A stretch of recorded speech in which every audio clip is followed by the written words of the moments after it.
the power of music. Imagine all the people sharing all the world. You may say, I'm a dreamer, but I'm not the only one. I hope someday you'll join us, and the world will live as one. This summer, I attended a workshop where high school students from Nagasaki and international students from Nagasaki University talked about peace. First, the international students gave presentations about their country's peace efforts. Then, all of the participants shared what they thought was necessary for peace. The different paths that each country took to bring about peace surprised me. A Chinese participant said that his country had the atomic bomb for the sake of peace. A participant from Zambia said that his country giving jobs to the homeless would lead to peace. Listening to them helped me see that I had a fixed idea about peace.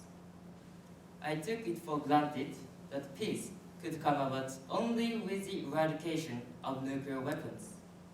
After hearing them speak, I saw that there is more than one way to achieve peace.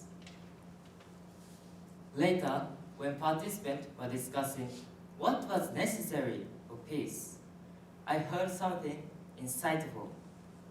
In my group, an exchange student from South Africa described peace as a situation free of war or conflict. He also stressed that mutual respect, fellowship, and communication were important ingredients to peace. The Japanese high school students and international students agreed with his ideas. I also think that these ideas are very important and that they are the key to peace. But is it possible to achieve that state of peace, of mutual respect? To me, it seems difficult. Currently, there is war between Israel and Palestine. What was the cause of this war? The Roman Empire's occupation of Palestine, 19th century British diplomacy. Then there is the war between Russia and Ukraine. If the Soviet Union had never collapsed, would this war ever have happened? Was there no chance to communicate before this horrible conflict started? Because of various historical, political, and religious factors, dialogue between nations is challenging. Thus, mutual respect seems nearly impossible. In other words, creating peace under such conditions is almost a miracle. I believe that music can create such miracles.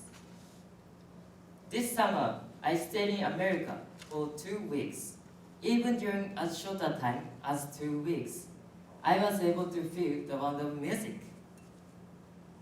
By talking about one of my favorite bands, I was able to make friends with people 2 generations older than I am.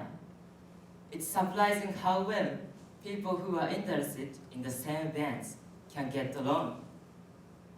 We were able to talk deeply, not only about music, but also about each other's culture. And I was able to gain a new perspective on American culture and life. While in America, I also had the chance to participate in a local music event. I was invited to a live concert by a band that I met in the town where I was staying. Although there were many songs that I didn't know, the atmosphere at the event was electric. People of all ages were there, and I felt like everyone was coming together through the music. In this way, music brings people together despite generational and cultural differences. Music itself can be a powerful medium that generates empathy among human beings. Can music really cause miracles? Yes, it can. Have you ever heard of the Christmas truce? On Christmas Eve 1914, during World War I, on the front lines between German and British troops, German soldiers sang the hymn, Silent Night, in German, and British soldiers sang it in English. This led to a truce that lasted for a day or so. Not only that, but during the Kosovo War in 1999, Serbian and Albanian musicians collaborated to launch a project called Mosto Sevda Reunion. Musicians from different ethnic backgrounds performed together to promote dialogue and understanding through traditional music. This project eased tensions, connected people, and provided a chance for peace through music. In this way, music can transcend history, politics, and religion and open up the path to peace. If we all work together, music can unite the world. You may say I'm a dreamer, but I'm not the only one. I hope someday you join us, and the world will live as one. Thank you for listening.